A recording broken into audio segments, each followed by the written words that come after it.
થયું છે કોર્પોરેટ વર્લ્ડમાં, સેન્ટલી એક્ઝિક્યુટિવ, ડિટેચ્ડ અટેચમેન્ટ. તો એ ભગવાનનો કરતાપણાનો ભાવ રાખવાનો, તો તમને આનંદ રહેશે, તમને સ્થિરતા રહેશે. જે કંઈ મારા જીવનમાં બને છે ભગવાનની ઈચ્છાથી બને છે, મારા સારા માટે બને છે, અને હું એ એટીટ્યુડ રાખીશ તો મારી પ્રગતિ એમાં રહેલી છે. That is faith in God. નાની નાની વાતમાં નર્વસ નહીં થવાનું, તો આખી જિંદગી રોતા રોતા જીવવું પડે. This too shall pass. બહુ સન્માન મળે અને પેટિંગ મળે ને ત્યારે પણ શું વિચારવાનું? This too shall pass. અને અપમાન થાય અને સ્લેપ આવે ને તો પણ શું સમજવાનું?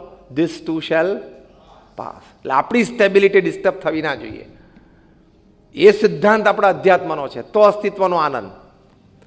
If you cannot laugh every day, if you cannot smile every day, if you cannot clap happily every day, if you cannot